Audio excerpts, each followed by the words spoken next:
All right. Well, I just want to say that it is the highest honor for me this morning to have Alan and Becky Jackson here this morning. This is a couple that were saved in this church. They were baptized in this church. They were. Uh, we had a wedding because I'm not sure that they ever really had a wedding originally, or is that right? Did you have a church wedding? I didn't think so. Didn't have a church wedding, and so and I think Andy, you might have been there when we did this. I don't know if you remember it or not, but we had Andy was in my youth ministry back in those days, so it's been a couple years ago. Um, and we had a series I was doing on the return of Christ and how that the return of Christ was as a bride and a groom and how there would be a beautiful wedding. And so we did a live demonstration and did a wedding. Now here's the thing. The wedding turned out, I can't remember who was doing all the planning in the sense. Becky was. Becky was making it a real deal. Alan thought we were just doing a lesson thing, and we were, but then Becky said, I want to make this a real deal. She ended up having a wedding gown. I baked and made the cake, the wedding cake, and it was sad. But anyway, it was a wedding. It was a 2-layer wedding cake, and it was sad. My wife, I think she tried to do what she could with it by decorating it and making it look better. We had a white runner that, huh? Oh, you think I did the whole thing? She don't want to, she don't want to claim any of that. We had a white runner that went down the aisle way of the teens, and Dad was up there for that one, and literally went through a wedding ceremony. Had rings. Becky went out and bought rings. I don't think they ever had wedding rings or something. And again, it wasn't. They didn't have a wedding before, and so she was just making this very special day. And man, I tell you what, it was. There were tears that were shed, and it was just an absolutely awesome day. Alan and I, we go back again. I could stand up here all day talking about what we've done together. He worked as one of my youth workers with me, and we would play. We had a ping pong table up there. We'd literally go, and you remember, we'd play 20 games at a shot. It's like, all right, one more. You can't beat me this time, all right? And we played like 20 games in a row. We spent a lot of time together. Most important time that Alan and I spent together, where we would get together every week, whether we were in town or not in town. We'd get together every week. It might have been on the phone, but most of the time it was together. And we'd spend a couple hours together just petitioning the throne of God, praying for this work and this ministry, and for God to do some awesome things. And we did that for a couple years, several years actually. And some of the greatest memories of my life have been spent with these two individuals, and for Betty and I both. And I don't think anybody could come close to comparing the memories that we've created with this couple. And we appreciate them so much. Alan, I'm going to have you come and just share with us what God's doing in Honduras. Yeah. Alan, by the way, I guess I should say Alan and Becky are missionaries. You got paper to Honduras, and so let's see what God's doing in Honduras, and then just open the Word of God and share with us. All right. Amen. God bless you, buddy. So that was a 12-year span in just a few minutes to give you an idea of what God is doing in the country of Honduras, and how that when God opens a door and you walk through it, even though you feel inadequate, even though you feel unworthy, God can use us in ways beyond our understanding. So just allow God to use you. This month is understanding what missions is, global missions, hope for the nations. And so today, if you would allow me to preach this message, real hope in the middle of real problems. You know, everybody has problems. Problems are part of everyday life. For many people, far too many people have collapsed under the pressures of life. Far too many Christians, I know Christians that have started off on the right foot in their new life with new hope, with the ability of a more brighter future, and Yet when problems come, they collapse. And they collapse under the weight of the world. Well, unfortunately, the reason why far too many Christians have collapsed under the pressures of the world is because they are so close to sin. And there was this young boy that was going out to play, and I want to, when Pastor John asked me, or we knew we were going to be here, but he told me that the theme this year was hope, hope for the global hope or something like that. I can't remember the exact theme. Hope goes global. This message came I've preached this before, and I have to be honest, I worked on it and I tried to change it, so I don't even remember if I've ever touched this message here, but hopefully it's different than if you remember. But this young boy was going to school and he got into trouble, and his mother said, "Now you come home immediately after school. Do not go by and play football." And so the boy said, "All right." And as he was walking out the door, he grabbed his football and he took it with him on to school. Well, when he got out of school, he went home, just like his mom said. She said, "Hey, why did you take your football with you to school when you knew you weren't going to play?" He said, "Well, I wanted to have it just in case when I walked by the field, if I got tempted to play, I'd have it." Many times we carry things around so close to us that when we're tempted, we collapse. So today, as we look in Acts, if you want to turn in your Bibles to Acts chapter 27, we're going to look at hope in the middle of real problems. And many times people are in the middle of a storm, and this is just to give you the scene that's taking place right here. Paul has been captured, and just to give you a little idea of what's going on, the first time Paul is mentioned is in Acts chapter 7, end of 7, beginning of 8, where he's present at the stoning of Stephen. And the Bible says that he was okay with that. He consented unto Stephen's death. And then he's on the Damascus road, and he has this confrontation with Jesus Christ. And Jesus changes him and saves him. And now he's going forward, and he goes out and he's preaching Jesus Christ. And he goes to the different areas. And you know, when someone was in charge of putting Christians in jail and in charge of persecuting Christians, the message that was coming out of his mouth by many people became, maybe it's a trick, just so he can catch us. And he gets seized and put in captive for preaching that Jesus Christ is the Savior of all men.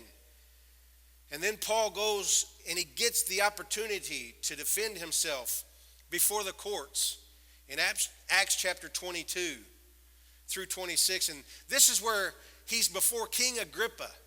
And the king says to him, "Thou almost persuadest me to be a Christian." I mean, you've got a good talk. You've got your presentation in order, and you've almost persuaded me to be a Christian. But then he turns and rejects, and Paul leaves. And then in Acts chapter 27, Paul is a part of a prison group that's being transported to another place. And they're going to come into a storm. And many times people are in the middle of a storm in their life because they got out when it was raining. Many times we have to go through great storms in our life. And the reason why is because we got out in the middle of the rain. Now, when I was a kid and younger, we used to love to play in the rain. You know, you'd go out there and they'd have puddles and you'd make splash, and you'd go in the house and you'd be full of mud. But you had the best time in your life. And there were times where those innocent rains turned into storms. One time when me and Becky were dating, we had just gotten married, and she was working at a pie pan out on Green River Road. and they're no longer there, but they were building that Pizza Hut that's there on Green River Road. And me and a friend were going there, and it was raining, but the sun was shining. And the next thing I knew, I could see a cloud twirling in the sky. And I said, look, that thing's going to form a tornado. And my friend, his name was Jim, he was screaming. He said, let me out, let me out. And I was driving the car, so I pull over. He opens the door, jumps out of the car, takes off running, and dives head first into a ditch full of water. I said, get back in the car. We got to go. And all of a sudden, I could see the roof of Eastland Mall was being torn off. And up. I couldn't see the funnel at the moment, but I could see pieces of the roof flying up. I said, come on, we've got to go. So he gets back into the car. And we drive over, and we get to Pizza Hut, the pie pan in that Pizza Hut had fallen down. It was destroyed. And I remember that day, and I've shared that story on different occasions, but I remember as we were driving, it was raining and the sun was shining. We weren't concerned about a threat. And many times we as Christians are in the middle of a storm because we get out when it's raining. So be very careful.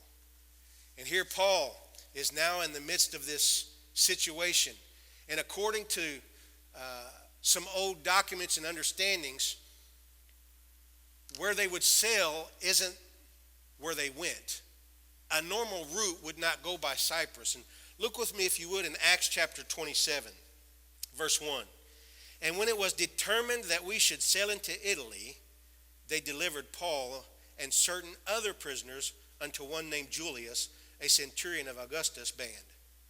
So Paul had been through many storms in his life and knew they were headed into another one.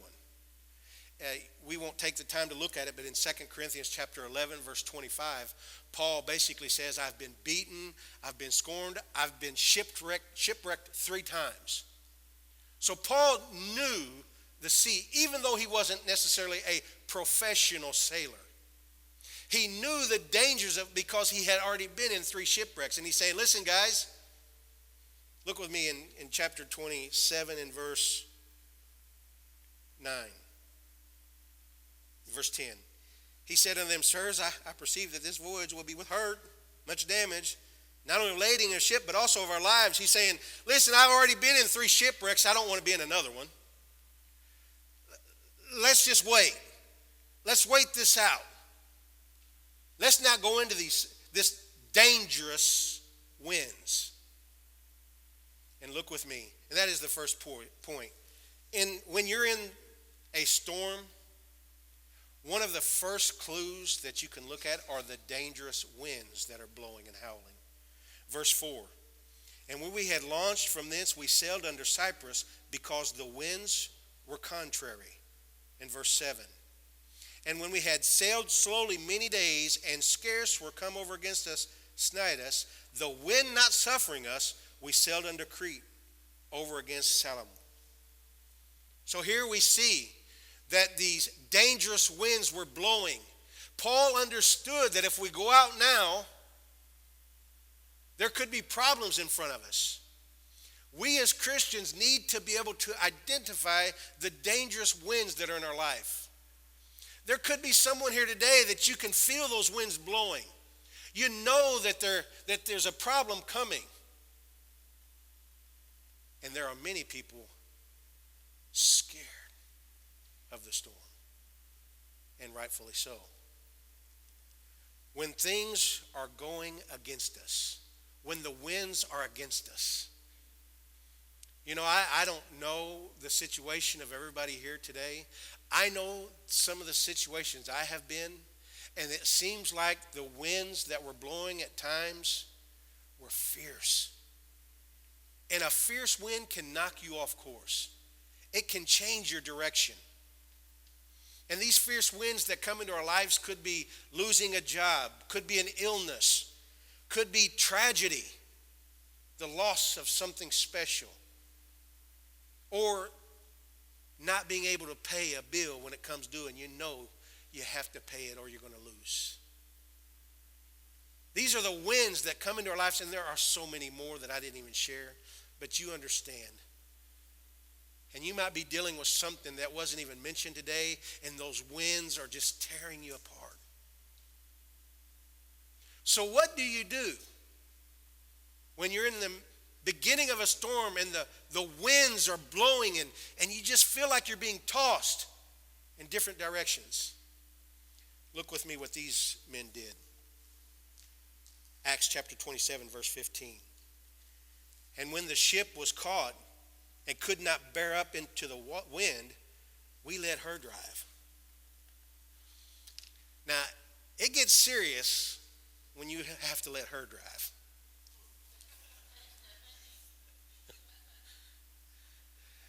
These guys just threw their hands up in the air and they said, there's nothing we're just giving up.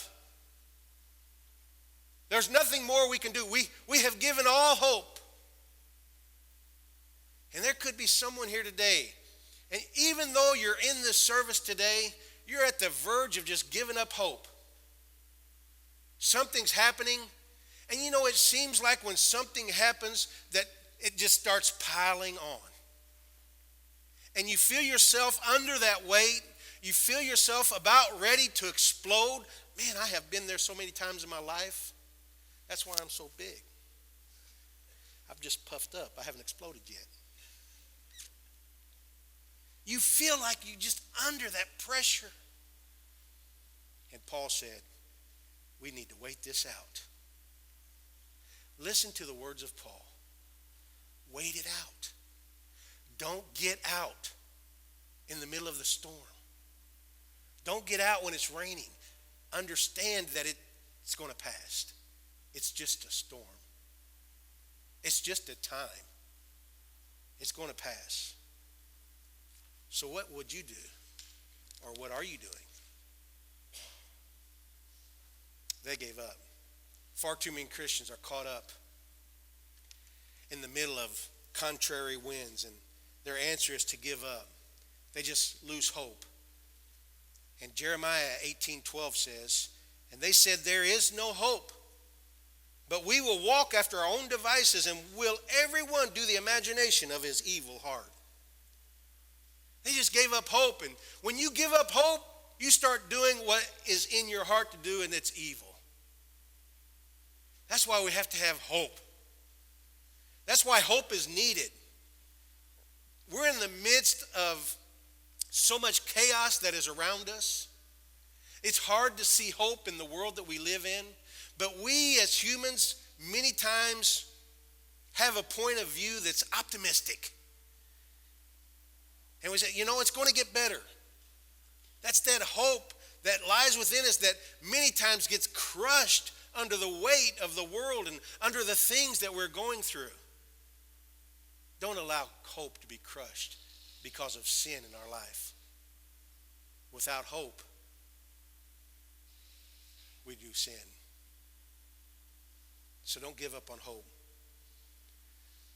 This was a known route.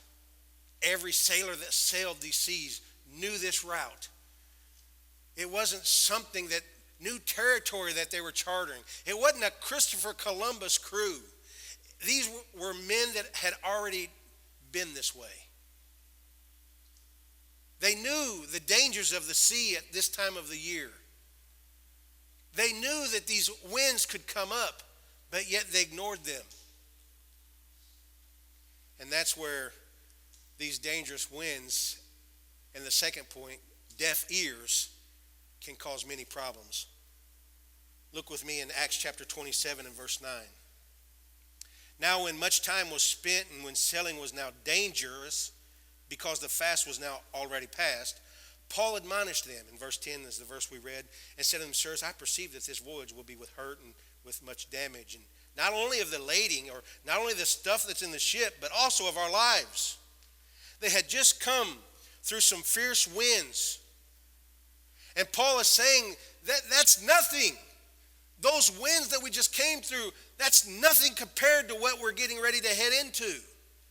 And it says here in the Bible that the time for sailing had already been passed. It's dangerous.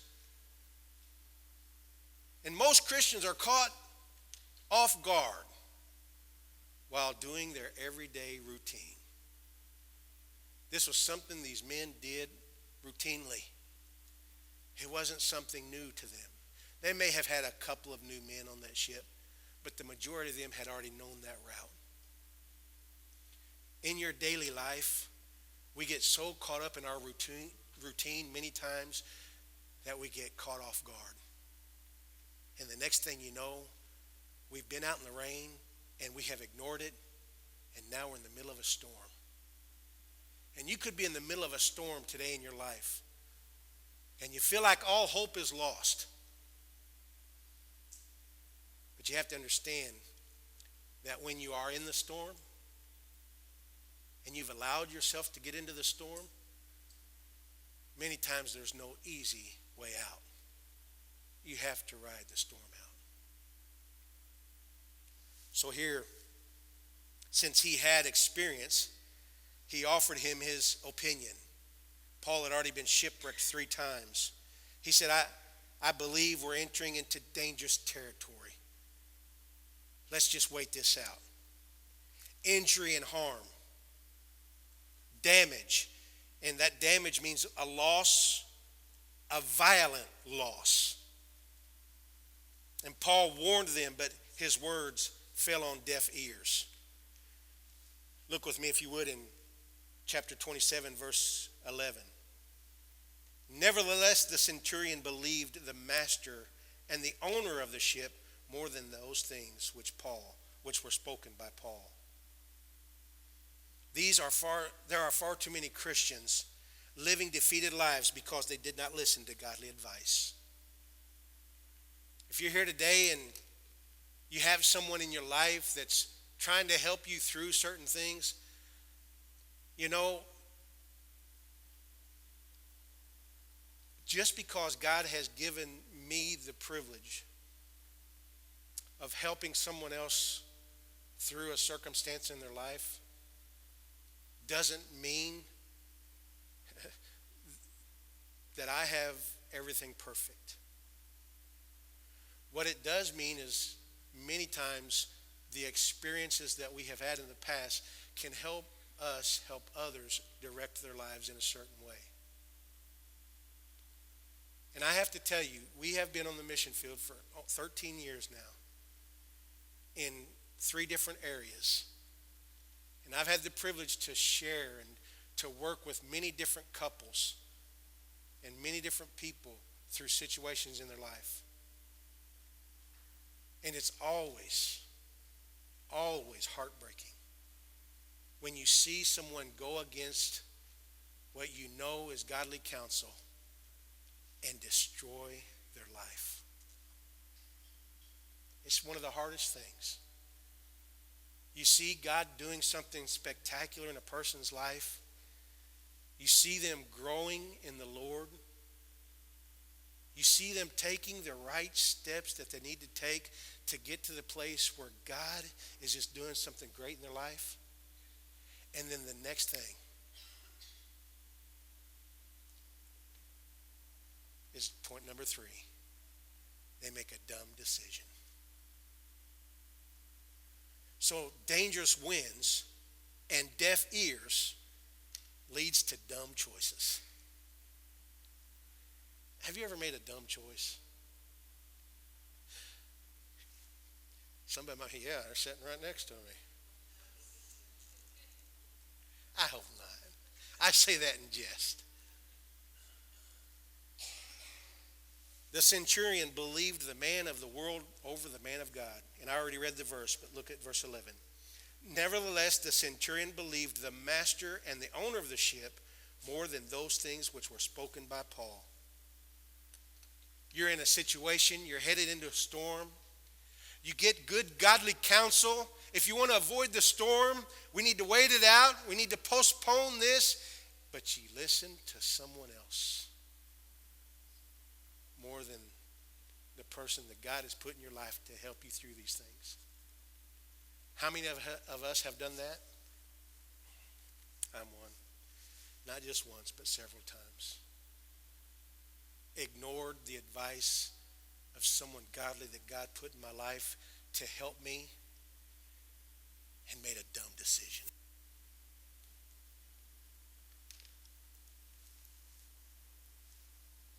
The owner of the ship represented authority. Man, this guy ought to know what's going on. I mean, he owns this ship. And Paul, he's just a prisoner. Why should we take his advice? We're the professionals. He doesn't know the waters like we know them. We've already traveled these waters. How is he, a prisoner, going to tell me, someone that's already been on this journey, that it's dangerous? You know what's funny? Is I would imagine that this wasn't the first storm that these men came into. They had to ignore their own conscience to go out into this ship, into this storm. We know that the winds are contrary. It's already past the time where it's safe for ships to sail, but we're going to do it anyway. Well, doesn't that explain us in many different areas? I know this is wrong. I know I shouldn't be doing this. Why should I listen to you? I've been down this road before. Man, I could go through a list of different sins. You know, but many times when you go through a list of sins, you don't hit somebody's sin. Oh, he didn't get mine. I'm okay. But you know what? The Holy Spirit works in each and every one of us. And if he's talking to you today, it's because he's saying you're in a storm. You're in a dangerous area in your life. And maybe someone's trying to help you through it, but you're saying, no, you know what? The thing that hurts most people, the phrase that hurts far too many Christians, is this phrase: this ain't too bad.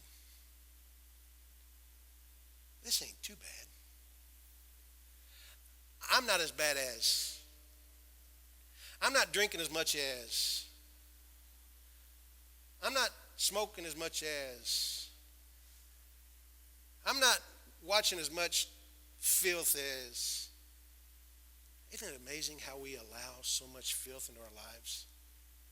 We allow it. We're in a storm. It's raining. We don't even understand it. A cuss word. We're watching a TV show. Cuss word comes out. It's just one. I've been there.